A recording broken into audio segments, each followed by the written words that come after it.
जय जय श्री राधे। जय जय श्री राधे श्याम। बहुत बहुत स्वागत है आप सभी का राधा सहचरी चैनल पर। आज हम श्रवण करेंगे रमा एकादशी का महात्म और बड़ी ही सुंदर कथा। यह स्वयं भगवान श्री कृष्ण सुना रहे हैं धर्मराज युधिष्ठिर को। तो चलिए हम भी उन्हीं के महल में चलते हैं और वहीं जाकर बैठ जाते हैं और सुनते हैं कि प्रभु क्या कह रहे हैं। जय श्री राधे। धर्मराज युधिष्ठिर कहने लगे कि हे भगवान, कार्तिक कृष्ण एकादशी का क्या नाम है, इसकी क्या विधि है, इसके करने से क्या फल मिलता है, सो आप विस्तार पूर्वक बताइए। अब यही प्रश्न तो हमें भी भगवान से कर रहे हैं ना, यही प्रश्न हमारे मन में है। तो चलो सुनते हैं भगवान क्या कहते हैं। भगवान श्री कृष्ण बोले कि कार्तिक कृष्ण पक्ष की एकादशी का नाम रमा है। यह बड़े बड़े पापों का नाश करने वाली है। इसका महात्म्य मैं तुमसे कहता हूँ। अच्छा, रमा नाम माता लक्ष्मी का भी है और उन्हीं के नाम पर इस एकादशी का नाम रमा एकादशी पड़ा है। जय श्री राधे। तो भगवान बोले, हे राजन, प्राचीन काल में मुचकुंद नाम का एक राजा था। उसकी इंद्र के साथ मित्रता थी और साथ ही यम, कुबेर, वरुण और विभीषण भी उसके अच्छे मित्र थे। यह राजा बड़ा धर्मात्मा, बड़ा ही विष्णु भक्त और न्याय के साथ राज करता था। उस राजा की एक कन्या थी जिसका नाम चंद्रभागा था।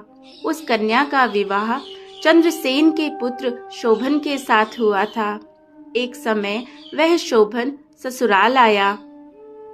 उन्हीं दिनों जल्दी ही पूर्णदायिनी एकादशी रमा एकादशी भी आने ही वाली थी। जब व्रत का दिन समीप आ गया तो चंद्रभागा के मन में अत्यंत सोच उत्पन्न हुआ कि मेरे पति अत्यंत दुर्बल है और मेरे पिता की आज्ञा अति कठोर है। दशमी को राजा ने ढोल बजवाकर सारे राज्य में यह घोषणा करवा दी कि एकादशी को भोजन नहीं करना चाहिए।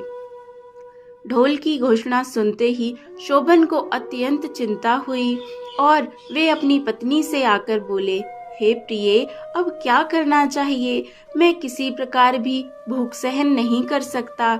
ऐसा उपाय बतलाओ कि जिससे मेरे प्राण बच जाएं, मुझे यह व्रत ना करना पड़े, अन्यथा अवश्य में भी मेरे प्राण चले जाएंगे। पति की ऐसी बात सुनकर चंद्रभागा कहने लगी कि हे स्वामी, मेरे पिता के राज में एकादशी के दिन कोई भी भोजन नहीं करता।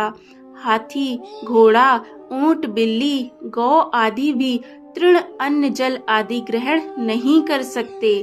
फिर मनुष्य का तो कहना ही क्या। यदि आप भोजन करना चाहते हैं तो किसी दूसरे स्थान पर चले जाइए, क्योंकि यदि आप यहीं रहना चाहते हैं तो आपको अवश्य ही व्रत करना पड़ेगा। ऐसा सुनकर शोभन कहने लगा कि हे प्रिये, मैं अवश्य व्रत करूंगा, जो भाग्य में होगा सो देखा जाएगा। और इस प्रकार से विचार कर शोभन ने व्रत रख लिया और वह भूख व प्यास से अत्यंत पीड़ित होने लगा। श्रद्धा तो मन में थी नहीं। जब सूर्य नारायण अस्त हो गए और रात्रि को जागरण का समय आया, जो वैष्णवों को अत्यंत हर्ष देने वाला था, परंतु शोभन के लिए अत्यंत दुखदायी हुआ। प्रातःकाल होते शोभन के प्राण ही निकल गए। तब राजा ने सुगंधित काष्ठ से उसका दाह संस्कार किया, परंतु चंद्रभागा ने अपने पिता की आज्ञा से अपने शरीर को दग्ध नहीं किया और शोभन की अंत्येष्टि क्रिया के बाद अपने पिता के घर में ही रहने लगी। रमा एकादशी के प्रभाव से शोभन को मंदराचल पर्वत पर धन धान्य से युक्त तथा शत्रुओं से रहित एक सुंदर देवपुर प्राप्त हुआ।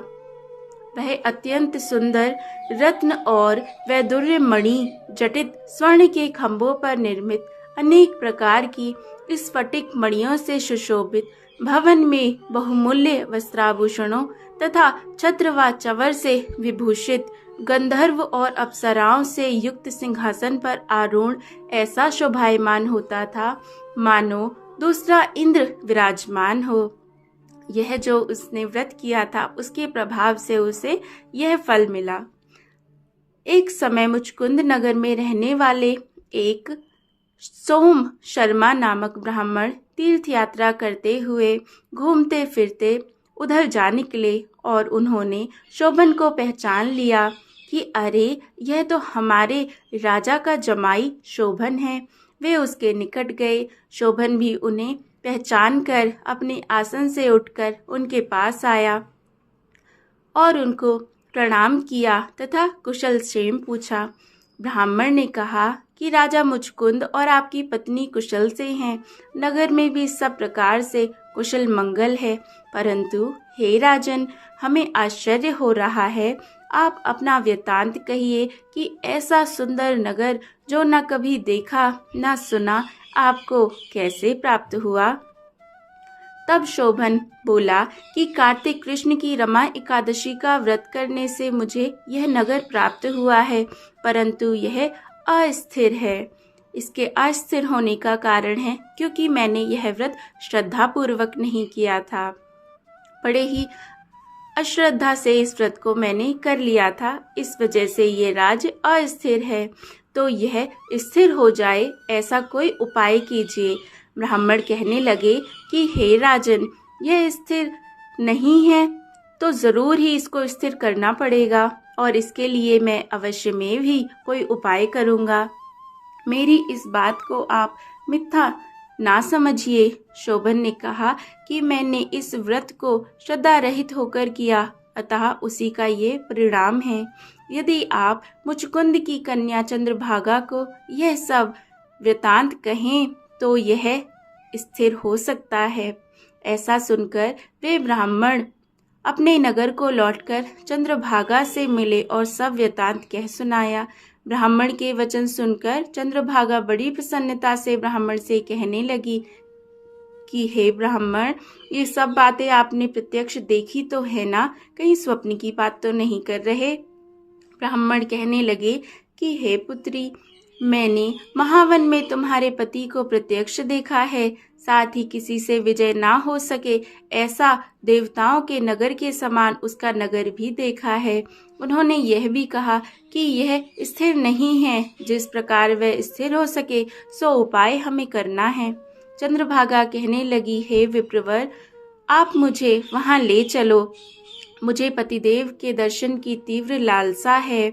आप ऐसा कार्य कीजिए जिससे हमारा पुनर्संयोग हो सके। वियोगी को मिला देना महान पुण्य का कर्म है।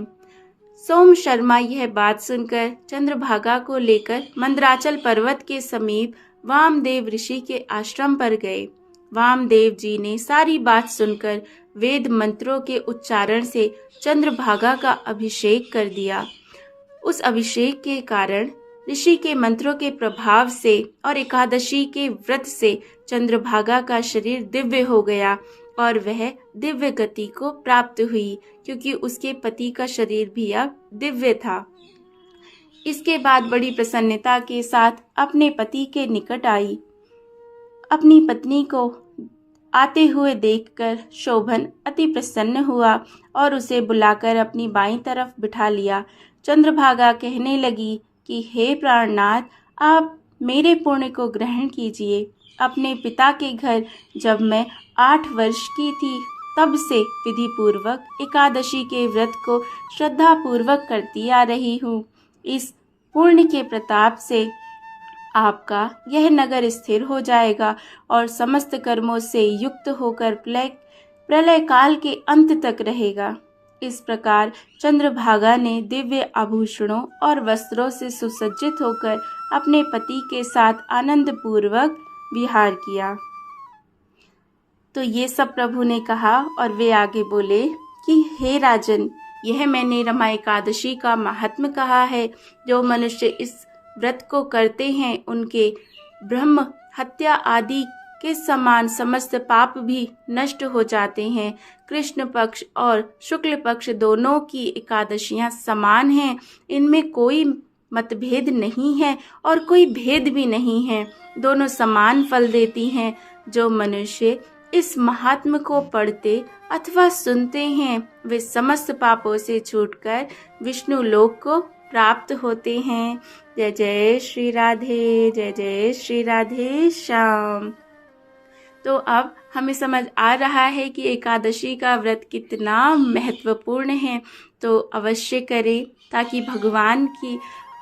भगवान का जो आशीर्वाद है वो हमें प्राप्त हो और बाद में हम भी वैकुंठ को प्राप्त करें, गोलोक को प्राप्त करें। इसके साथ ही ये कथा विश्राम लेती है। जय जय श्री राधे। यहाँ तक सुनने के लिए आपका बहुत बहुत आभार। जय जय श्री राधे। रमा एकादशी की बहुत सारी शुभकामनाएं।